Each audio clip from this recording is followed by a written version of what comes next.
And on that, I will hand over the reins to Mark. Thanks very much, Mark. Thanks, Tom. It looks like you've disabled participant screen sharing. Wonder if you might enable that so I can load up presentation. All there, it's done now. Brilliant. Okay, can you just confirm that you all can see my slides? Yep, it's not instantly yet. Perfect. Thanks, Mark. All right, brilliant. Well, great to be with you all today. As Tom said, I'm Mark Zimmering from the Nature Conservancy. I lead the Conservancy's large-scale fisheries program. I know that the Conservancy is a little bit lesser known entity in some parts of Europe. Just to give you a big picture sense, it's the largest environmental NGO in the world. It grew up really as a land trust in the US, but it now has operations in over 70 countries around the world. And its work is really grounded, historically has been grounded in kind of first mile engagement, deep on the water, on the ground engagement with farmers, ranchers, fishers, and beyond. Really grounded in its history of owning assets and working those assets and trying to find new models. I think this group is generally familiar, and I see a lot of familiar names and faces on the webcast. But just to set the context here, we're seeing a ton of kind of monitoring platforms and tools roll out that are helping to shine kind of bright light of transparency onto our oceans. Right, they cover 70% of our planet, and yet they're reasonably poorly understood. Most of those tools, when we think about Global Fishing Watch, about OceanMind, those types of remote monitoring vehicles are really, really effective for what we call maritime domain awareness, right? Helping us to understand who's out on the water, where are they, what are they up to, right? And they're great for answering questions like, is someone illegally fishing in an MPA? How much is someone fishing? But for a lot of fisheries, we need much, much, much more granular information to really have the science data that we need to get the rules of the game right, and the compliance monitoring data that we need to have basic confidence that fishers are playing by those rules, right? And that granular data can only be collected on board vessels, right? So for example, are folks in the European Union actually adhering to the landings obligation? Really difficult to monitor and enforce that without onboard assets, right? In Pacific longline tuna fisheries, are folks illegally high grading catch? Are they retaining turtles? Are they illegally interacting with endangered, threatened, and protected species? Those are kind of all questions for which we need really granular data. And if you don't have that data, it is very, very difficult to have basic confidence in sustainability and legality of seafood products. So when we need that granular data, ultimately, we have traditionally relied on either self-reporting, which, as I think this group would understand, is really subject to kind of lots of problematic structural incentives, or to human observers and electronic monitoring. And I want to make clear, and I know the GTA's position is clear, that we see electronic monitoring as a complement to human observers. Where it makes sense to kind of scale human observers, that's fantastic. I think the reality in most of the world is that it is not EM versus human observers. It's not a choice between the two. It is EM versus nothing, right? Versus really no on the water monitoring assets. And so I think the good news here is that electronic monitoring has proven itself both fit for purpose and cost effective in filling these critical science and compliance monitoring data gaps. Again, that we need to have basic confidence in legality and sustainability, in adherence to the commitments that you all and your supply chain partners have made. So again, at the end of the day, I think the reality is that the Marine Stewardship Council certification in its current formation does not buy stakeholders out of really critical first mile on the water risks of labor abuses and unsafe working conditions, risks of illegal, unreported, unregulated fishing. In Pacific tuna fisheries, for example, the vast majority of IUU activity is undertaken by licensed fishing vessels, right? More than 90% of it. And the reason that MSC isn't buying you out of these risks is that today it doesn't provide really strict guidance on what constitutes adequate data from a compliance, from a kind of volume or quality perspective to certify a fishery. And so right now we're seeing a huge race amongst kind of fishing companies and others to get MSC certification, often with, particularly in longline fisheries, extremely low levels of on-the-water monitoring that don't pass a kind of basic sniff test. So again, I think, bottom line takeaway here is that there are a ton of risks on the water, that most of these risks cannot be mitigated by remote kind of monitoring, things like Global Fishing Watch and beyond, that used in concert with tools like electronic monitoring and observers, those can be powerful vehicles, but that we don't have a pathway around detailed on the water monitoring if we want confidence in kind of basic legality and sustainability of seafood products. I think the GTA has kind of acknowledged this, right? There is a strategy for members to kind of make on the water commitments or commitments to kind of on the water transparency. But I think, there's a reality at the bottom of this slide that only a quarter of members have even adopted aspirational timelines for kind of sourcing from vessels with 100% observer coverage. And today, given the reasonably low number of folks on the call, I hope that we can have a pretty candid discussion about why that is and what it would take to kind of next year have this number reversed. Say that 75% of members have in fact adopted timelines, not just aspirational, but real commitments. So just to give you a sense of where the Conservancy comes from here, our experience with EM is really grounded on a huge amount of on the water work that spans a whole bunch of what we think of as kind of representative fisheries, right? Prototypes of fisheries that if we can support our industry and country partners in getting EM to scale in those fisheries, that we can really help to drive much faster levels of organic growth and not need NGOs like the Conservancy to intervene in fishery after fishery to help drive enhanced monitoring. Sorry, I've got some kiddos in the room at the moment, so sorry for the background noise. I think the good news in the big perspective is that, in my 8 years working for the Nature Conservancy, you might see some children pop into the screen, that the conversation on EM has pretty dramatically shifted. Initially, it shifted from a world where electronic monitoring was really viewed as impossible to a world where ubiquitous use of electronic monitoring is now viewed as inevitable, right? From perpetual trials to kind of programs that can scale.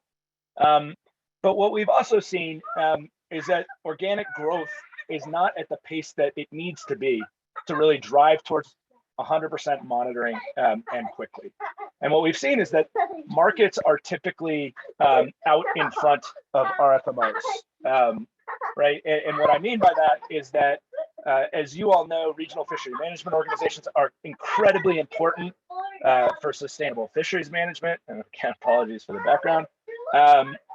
But that at the end of the day, they are largely lagging indicators. In other words, that industry and countries are moving well ahead of RFMOs, and that RFMOs are essentially reinforcing the leadership of countries and industry, and ultimately kind of pushing laggards or lagging adopters to scale. And so what do I mean when I say this has gone from impossible to inevitable? Well, we've seen big market commitments, right? Led by Thai Union. Thai Union is on the call with us today. And they'll talk about their experience with electronic monitoring. But Thai Union committed to 100% monitoring in all of its tuna supplies by 2025, right? The Conservancy is working on a bulk electronic monitoring procurement designed to really kind of push to kind of regional scale that I'll talk about in a few minutes. And then on the national level, on the policy level, we're also seeing material progress, right? In the Pacific, the Federated States of Micronesia, 14th largest global EEZ, committed to 100% on the water monitoring by 2023. Seychelles, critical fishing geography with which you all are familiar in the Western Indian Ocean, has made a similar commitment. And we're seeing similar commitments in other fisheries and geographies. In New Zealand, where they're about to execute a 300 vessel procurement. In Chile, in the Humboldt Current, where they've made kind of large commitments. right? And so we're seeing those leading actors really move and move from commitment to implementation. The bulk procurement work that the Conservancy is doing is really grounded in trying to figure out and ultimately deliver a scalable EM program. I think we've had really powerful proofs of concept. We've had some EM programs that have gone to kind of some level of scale. But what we've also learned in that is that we need a replicable and adaptable kind of performance standard, right? That can be applied to fishery after fishery. And what I mean by a performance standard is a standard that basically says, this is the accurate, analyzed information that we need as industry and government stakeholders. You as the private sector, as EM vendors and their fishing partners, you figure out how to deliver against that standard. We think it's really important to kind of develop this standard, both because we think it's what will ultimately be adoptable by RFMOs and other kind of national and sub-regional kind of management authorities, and because it can drive really a level of continuity and consistency across programs that makes this an attractive market opportunity for EM vendors.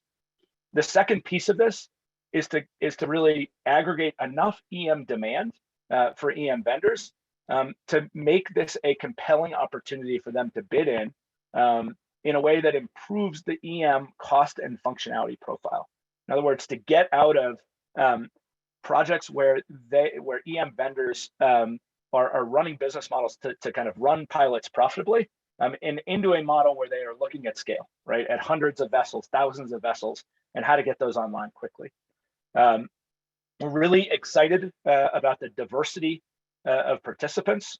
Unfortunately, there are a couple kind of key stakeholders that aren't participating, and I think you all can see from the participant list who is in and out. But I think the wide-ranging participation is a really important signal of where EM is in its growth trajectory.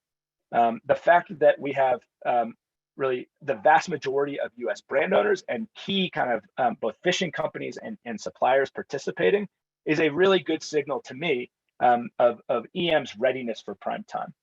And I think that is an important discussion we'd like to have with you all about, again, what would it take? If this is a surety of supply issue, in other words, if you make these time-bound commitments to EM or to on-the-water monitoring, you want to have confidence that the product will show up and that it'll be reasonably priced.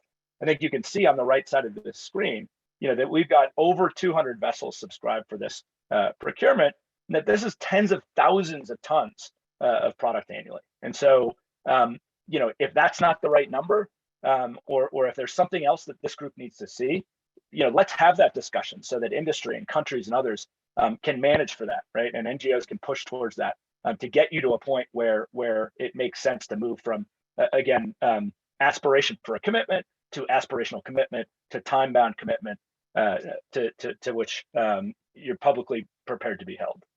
So with that, let me pivot and introduce Tony Lazzaro from Thai Union. Good afternoon, all. So first of all, thank you, GTA and Tom and Mark, for allowing us to give you a quick update on some of the work that we are doing here in Thai Union. Some of you might know that last year we have updated our responsible sourcing with our new tuna commitment 25. And we're going to focus mainly on point number 3 here, which is about monitoring vessels at sea with human or electronic coverage.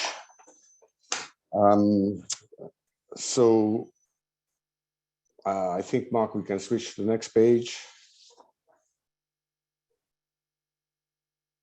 Of course, this has got, I would say, a big push last year as well, when we partnered with TNC, when we understood really that we had really a lot of common on-the-water projects ongoing and ideas that we wanted really to push as fast as we could in the right direction. And those bullet points, so electronic monitoring, FAD management, FIPS, and also, more importantly, try to understand, which we both TNC and us believe that it is possible to use EM also to improve the labor or not to improve the labor condition, to monitor for improving then the labor conditions on board vessels. And of course, all of that with the scope to send on one side to the scientific bodies the information that we might be able to collect, and of course clearing about clouds that some might have of what is going on in terms of social and labor matters on board vessels while they are out of sea, which is something that is still complicated to have confidence that things are happening as we would all like to be. So moving to the next page, we will try to give you some understanding of where we are on a couple of FIPS, also because, and specifically with electronic monitoring. But before that, I would like just to say that Thai Union started the journey of electronic monitoring in 2015, when we did install in our own fleet at that time on 6 vessels, they were Perseus at that time, electronic monitoring. That was, kind of ages ago. And, when we were talking about electronic monitoring, people say, but why do you need, camera on board a vessel and to look at what's going on? And in that time, we were able basically to see soon after a trip what happened during that trip. And of course, we learned a lot of things, and that has helped us to then kind of set the scene for our sustainability journey. We don't own any longer that vessel, but the EM are still on those vessels. So that, I think, is something we still feel proud about.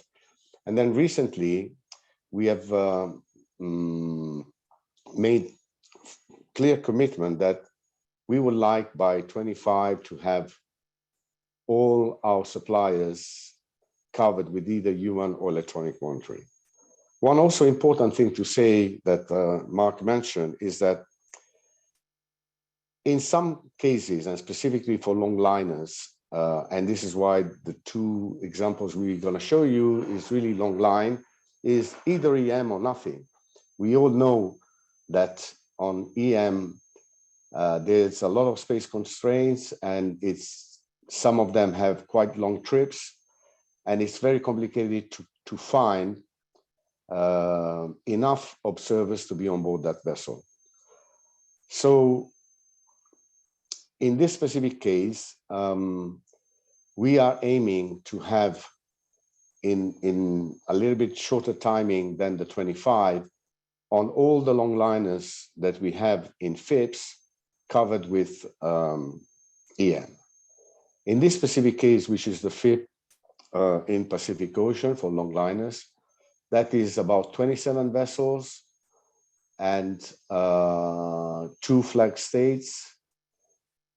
On 1 flag state, the Vanuatu one, we are missing just 3 to cover 100%. Unfortunately, we have already the equipment ready to get on board. Actually, 1 is being installed in these days and 2 very shortly that will complete the Vanuatu flag one. The Chinese vessels, which are part also of this FIP, they have already installed on some of them. And this is being managed and analyzed by the Shanghai University, who is also running the UN Observer program. So this fleet will be very shortly completed with 100%. We have been able to have a look with some footage, and of course we see some very good things, but also some bad things that requires improvement. One important thing is that we are certainly giving enough time to all our suppliers to make those improvements. However, if for certain aspects or critical aspects that we might see and we might discover are not fixed properly and very fast, they will not be any longer our suppliers. This is clear. They have to show that they are willing to progress on this matters. The next case, which is in Indian Ocean. Mark, please, next page. It's another long line fishery. This is 39 vessels. This is already 100% covered. We had some delays, so the last one went in October last year. We have quite a number of footage here that has been analyzed, and reports are now being provided on a regular basis once we get hold of the hard drives.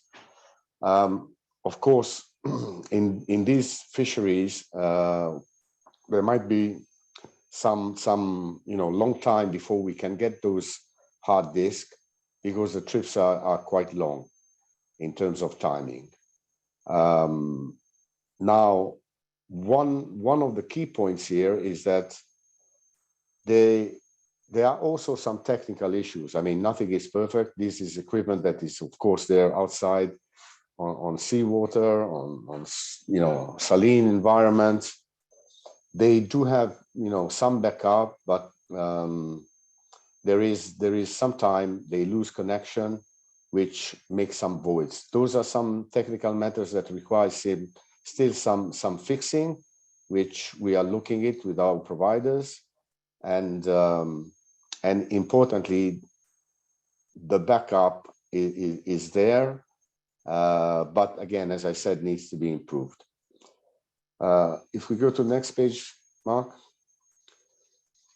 One important thing to say, and I'm talking about what we intend to do shortly, is, of course, we will come up to a point where we will have to, or we would like to share this data to the flag states, and following that, flag states to the RFMO, because that's the ultimate need of it, beside the transparency that we want to have. But of course, it's very, very important that all this data that right now is arriving to the RFMO not as frequent as it should be. We believe that this will increase dramatically the understanding of the scientific community on what happens out there at sea. So that is very key. One other point to highlight here is that we have had discussion with flag states, and of course, while they want to have the raw data, they certainly do not want to do the analysis. And going back to what Mark mentioned about the bulk procurement, this is a key point in that project, where we need to have a report that covers everything the flag state and the RFMO needs, without giving too much burden to the flag states to do themselves the analysis. We believe this will be a plus, and it might be one of those points which might, get more of the flag states to buy into this project. Of course, we'll continue to install the EM systems on the longliners and the analysis.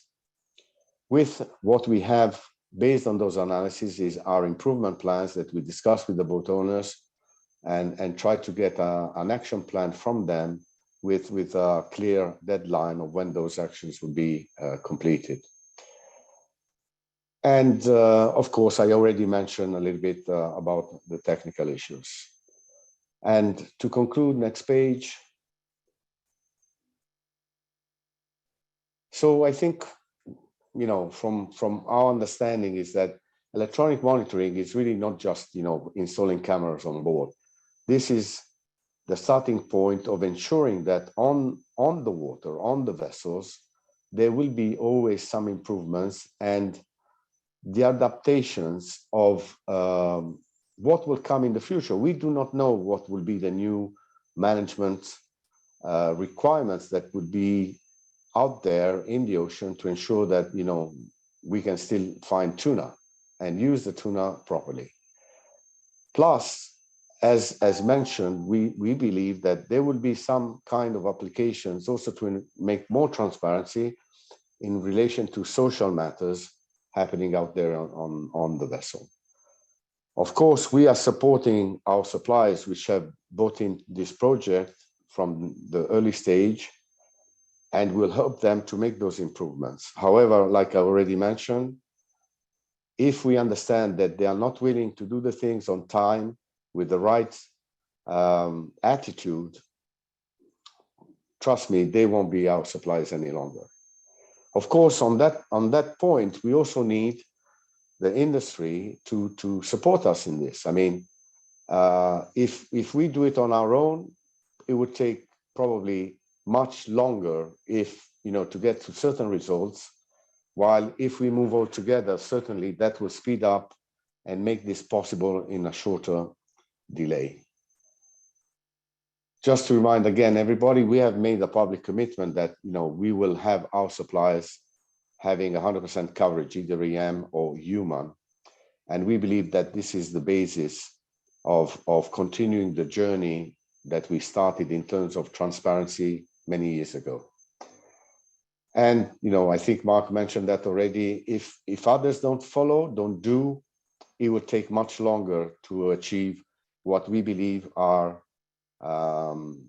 goal that will make a difference in our tuna industry. Mark, back to you, I think. Great, thanks very much, Tony. Appreciate it.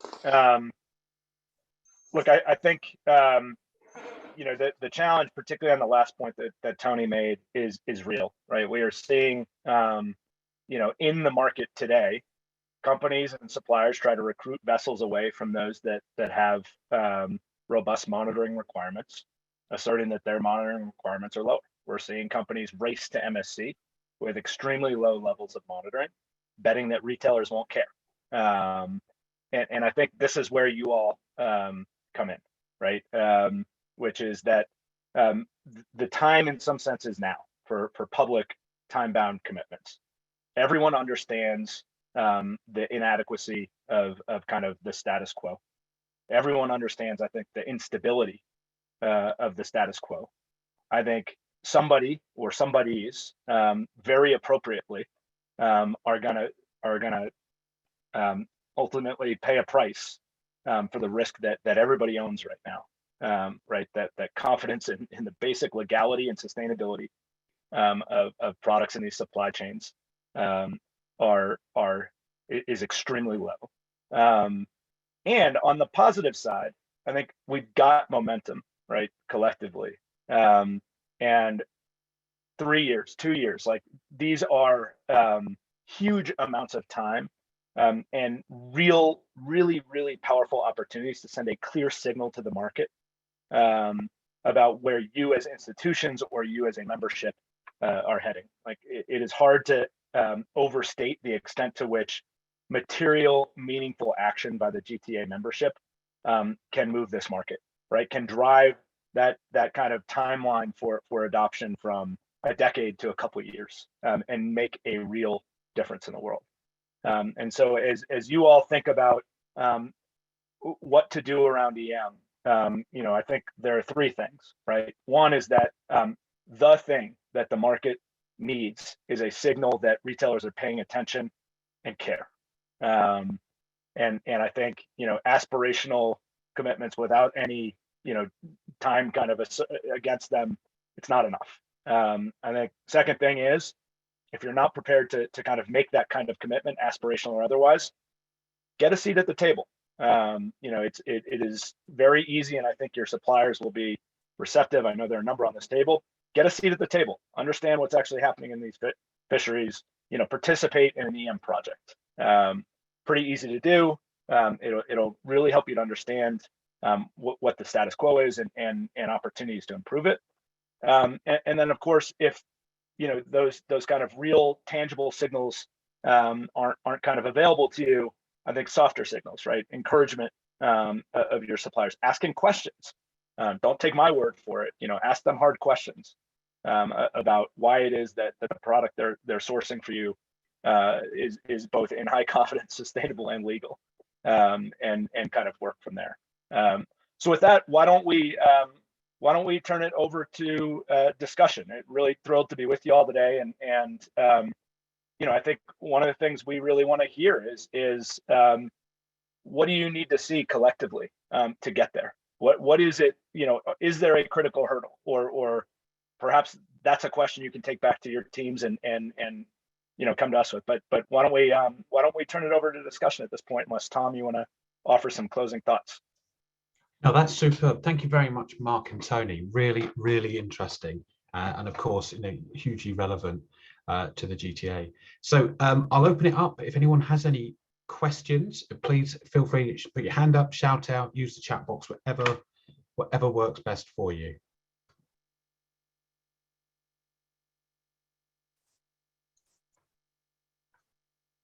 While people are looking at that, I'll ask a quick question, if I may. It seems to be focused on the bulk procurement project, seems to be focused on Longline at the moment. What are the plans for other gear types?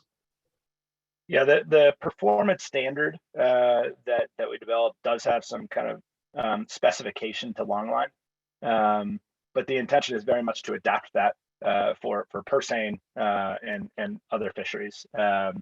So that kind of initial Longline focus will pretty rapidly expand, and at the core of it, the hard work is kind of figuring out the roles and responsibilities of kind of the different actors, and our intention is very much to include, and seeing if Ben is on. Ben, are there any purse seine vessels in that initial procurement? Can you remind us? No, it's all Longline to start, Yeah. but like you said, building it in a way they could easily bolt on. Yeah. Pulling line and other gear types. Right, got a question come in the chat box, Mark.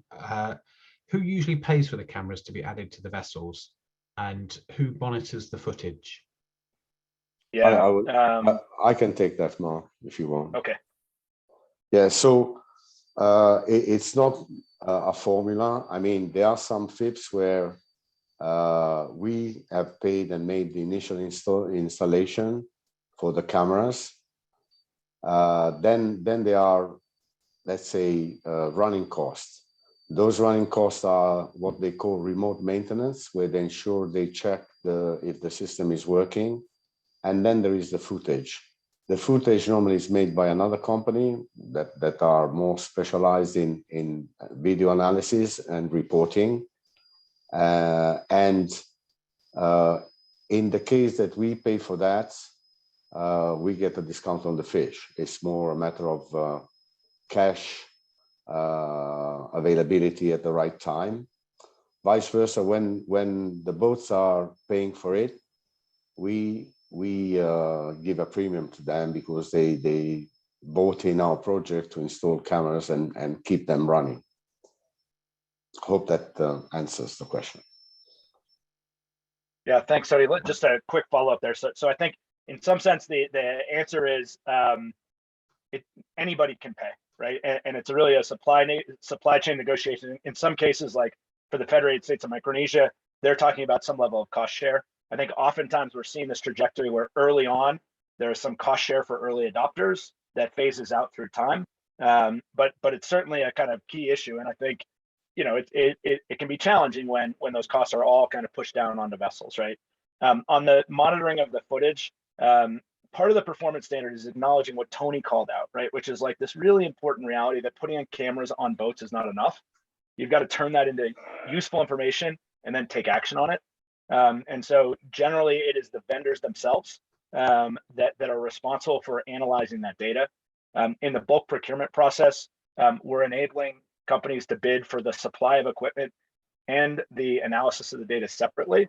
And then there's a third-party auditor that reviews that kind of analyzed information to make sure that it is in fact accurately analyzed.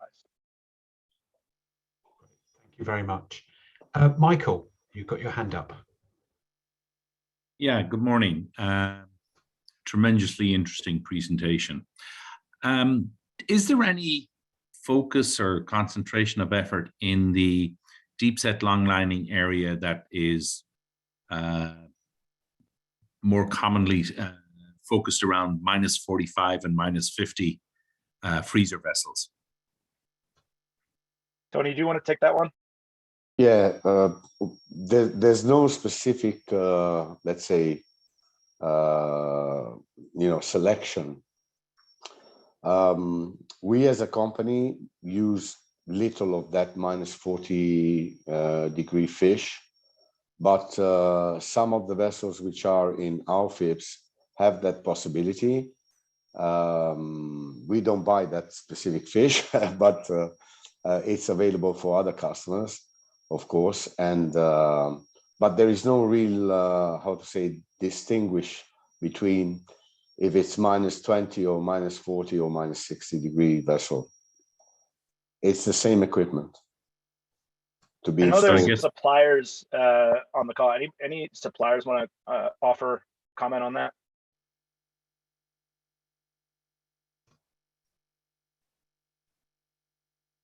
Guess not. Sorry, Michael.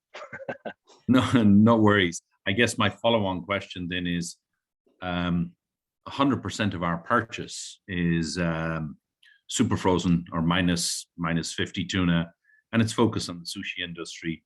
So it's rather high profile, which means that we probably might be able to help push those guys in the right direction with your help and guidance.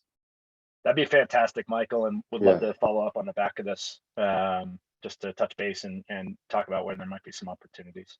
Yeah, we can add them to the 220 and make them 300. There we go. I had another question on the chat. It's come through to me. Is how do we get involved in this project? I'm presuming they mean the bulk procurement project. So on the bulk, let me put my. I realize I didn't put my email into the presentation, but let me put it into the chat here. But it's pretty easy. I think the timing is critical in that we anticipate the tender moving forward over the next couple of weeks, and so we need to pretty quickly kind of get, if there are going to be additional participants, get them aligned on the project, make sure that their lawyers have reviewed the kind of the overall opportunity and move forward. But there is still time. The other thing I would just say is if I think the most power is in initial participation, but we do anticipate this is not a one-time thing, that the goal here is really for this performance standard to be something against which people can procure on an ongoing basis and opt into the kind of some of the infrastructure that is going to be built around this, right? So data warehousing and auditing and quality assurance that's been articulated. Another question, Mark and Tony, to what extent is AI being integrated in the analysis of data stroke footage? Yeah, I think this has been one of candidly, fairly significant frustration on our collective part. So, almost 5 years ago now, we ran a big competition with the data science community and validated in some sense that while EM data is messy, right? Think salt spray on lenses and boats moving and different kind of lighting conditions, that fundamentally it's not a technology problem. In other words, the same AI tools, computer vision tools that Facebook or Meta uses to kind of analyze photos can be applied to this data. The challenge is that we have not seen EM vendors. We thought that we would send a signal to the market that AI was coming, and that EM vendors would kind of race to kind of make advances there. And I think for a bunch of reasons, that was a naive assumption, right? Either these vendors lack the vision or the technical capacity or the funding to do it. And while we are seeing incremental improvements, so for example, if you have a long line set that may take hours and hours to haul in, computer vision is really effective right now in kind of isolating when there is something happening, right? But it's certainly not yet effective in saying that that's a tuna versus that's a shark versus that's a turtle. And we think it's a matter of time, but it's not there yet, and we should be kind of collectively candid when we think about where there are opportunities for improving that cost and functionality profile of EM. It's clear that AI is kind of where that is, and so we've regrouped a little bit and licked our wounds on the AI front, and we've now partnered with Amazon Web Services, AWS, and if we think about EM vendors as fishery specialists and AWS as a computer vision specialist, we're now working with them to really push these tools, computer vision, these tools to the kind of fullest extent that we can push them today. And we really think that where it's going to end up, at least in the midterm, is around logbook verification, right? So really pushing computer vision out to the edge, out onto boats, so that you can identify when there's something that doesn't look right, right? When logbooks aren't matched up against what the kind of cameras are seeing. But look, data analysis is somewhere between 40 and 50% of the costs, all in annualized cost of EM. And so this is where there is a ton of opportunity. So it's an unsatisfying response in that it's, we're just starting to see the kind of front edge of the rhetoric starting to match the reality, but there's a ton of potential and opportunity. Mark, Go ahead, Tony. I didn't know if you yeah, if I may add something, just to give you an idea on some specific footage, we have got some so-called machine learning AI, however you want to call it, compared to the human analysis of that footage. I would say that if you think of separating tuna and tuna-like from others, it's okay, you can do that. But it's not ready to have skipjack, big eye, yellowfin. In many instances, on some gear types, long line is one of those, or pull and line can be another, where you can certainly make a distinguish between skipjack and others. You can identify some of the ETPs very easily, but that's about it. You won't get as yet a good comprehensive report where you want to know, how much yellowfin, how much big eye, how much skipjack, if you have any neretic tunas, if you have how many sharks or I don't know, other big billfish like marlin. Some can be very confusing. And the other point is that we will not be able to see as yet if they are released live, if they are not released at all, if they are released dead, etc. So there is still a lot of work, and all of that can come only from getting to these specialized, companies. Mark mentioned one. We are working with also another one in the US. It would take time because the fundamental thing is to collect a huge amount of images of what happens on the boat to enable then the AI to create the proper algorithm to identify correctly the species. But it's going to come. It's a matter of being a little bit patient. It will come. And I think this is linked also that the more EM available with footage that would be able to be shared, at least in terms of pictures, of images, the faster it will come. That's what I would like. I mean, yes, we were too optimistic, I think, Mark and also myself personally, on getting this done in a shorter time, but it will come. Thank you very much, Tony. Quite a few questions have come in, which is fantastic. Mark has answered a question from Cynthia about the use of EM in the purseiners in the Western Central Pacific who have full observer coverage. Next question up, Cynthia, do jump in if you'd like more or have other question. Another question from Adam. What is the most effective way for the supply chain to analyze data for EM to provide assurances if the data is not being used by governments to ensure legality / compliance? Yeah, I mean, I guess I don't accept the kind of case that the data should simply be that like legality and compliance should simply be outsourced to governments. I think most suppliers have sustainability and other commitments, and when you make those commitments, there's some obligation, I think, ultimately to verification, and market partners, I think, would expect that. Else, I'm not sure that like we would make commitments, right? And so I think, in the dream world, those sustainability commitments from industry will align with the kind of policy commitments by governments, and the same data will kind of be useful for both. I think today, particularly with the bulk procurement, that kind of data analysis is pretty well specified in the performance standard.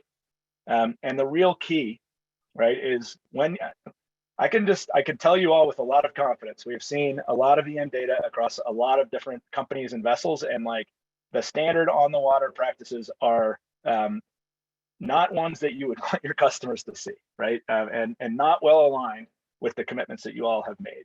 And so I think the key in my mind on this one, Adam, is suppliers having the relationships and political will to take analyzed data that says, hey, here's a continuous improvement need. Here is a problem, and to be able to engage with their fishing vessel partners and drive improvement, right? Like drive that virtuous cycle of improvement. I don't think EM is going to magically buy us perfect behavior on the water on day one, right? And I don't think we should be using EM to vilify fishers. I think, you know, the reality to me is that this is a tool that positions you with a lot of leverage, right? Gives you the data you need to kind of know whether, in fact, like the commitments that you have made are kind of being borne out on the water, and if they're not, to kind of intervene powerfully with supply partners. So I guess my bottom line there is, you know, given the supply chain commitments to legality and sustainability, it is probably not sufficient to simply outsource verification of that to governments. Yeah, and Mark, I think one of the key points that I would like to add is that, you know, it is very complicated on, you know, certain gear types. Long liners is one of those. I mean, the smaller the vessel is, the more complicated it is. Okay, let me put it that way. However, if suppliers which are having to overcome habits and ways of working that have been there for years in a different way, while they might not be compliant to what we would like to see in our supply chain from day one, I think that if they show willingness to improve and adapt and change and get to what we would like them to do, they have to get credit for that. I mean, what I mean is that we should not say, okay, you are not doing that from day one, forget about it, you know? I think we should allow them to continue to work, which going back to what I said, really the action plan or the improvement action plan has to be followed up, of course, and that's our job, my job, but give them a chance to continue to stay on the right side of the bench. That's really important to me. Great, thank you very much. Two more questions if we've got time. First one, you said that industry and fisheries are moving more quickly than the RFMOs, Mark. What does that mean for the RFMOs? I think that question, I'm interpreting it. What do the RFMOs need to do? Well, I think the RFMOs are starting to move process, right, in the IOTC and IATTC and WCPFC, right? So there is process moving. I don't see RFMOs. What I see RFMOs doing is really taking best practice and reinforcing it, right, through adoption of conservation and management measures versus being on the bleeding edge of driving adoption of EM, right? I think, you know, the political reality of these institutions is such that it's hard to imagine them leading without, you know, widespread kind of buy-in from kind of vessels. And like, herein lies the rub, right? Like, if all we're doing is writing letters, you know, and making kind of, you know, not kind of aspirational commitments, there's not a ton of pressure for movement. If instead the markets are setting the expectation that in fact we need this to have that basic confidence in legality and sustainability, then I think it really puts juice into that kind of process. And you know, there's a lot of complexity in the design of these programs that could certainly get these RFMOs bogged down.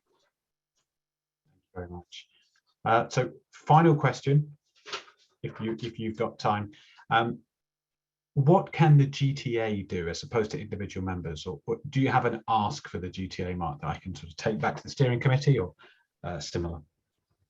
I mean, I guess at the core, you know, if this is a key thrust for the GTA, that, you know, this kind of purgatory, for lack of a better term, of kind of non-commitment to even aspirational timelines, something that probably ought to be addressed at the membership level. And I don't profess to understand kind of the levers for the GTA steering committee and beyond, but I think certainly, it's a pretty low bar to get to an aspirational timeline. And if folks can't get to that, I think it should raise real questions about, whether this ought to be a priority for GTA or what kind of, I guess, pressure or otherwise can be brought to bear, by the organization. But again, I don't profess to understand kind of the kind of details there. The other thing I'd just say is, well, I've been kind of, I think, saying, look, you own all this risk. I would just note that TNC is a kind of non-confrontational, pretty pragmatic organization. We certainly would be happy to dig in with GTA writ large, or kind of individual members to think about kind of a credible roadmap that gives people confidence, right? That they are not going too far out on a limb around aspirational or firm commitments, and that in fact surety of supply at a reasonable price point will be there. Great stuff. Thank you very much. Okay, I don't see any other questions. We have got to time. So what I will do is I'll wrap it up and say thank you very much indeed for joining our webinar. Big thank you to Mark and Tony for presenting. If you do have any feedback or questions that you'd rather ask offline, don't hesitate to contact me, and I've got both Mark and Tony's email address, and I'm sure they'll be happy to receive any questions or inquiries following the webinar. So with that, I will say a final thank you for all of you for joining us. The website that the presentation has been recorded, so I will put that on our website. Mark, are you willing to share the slides? Absolutely. Yep. Fantastic. So I can circulate the slides to partners as well, which I'm sure will be a very useful resource. So on that, thank you very much indeed, and hopefully we can take things forward. Thanks very much again. Great. Thanks so much, all. Thank you all.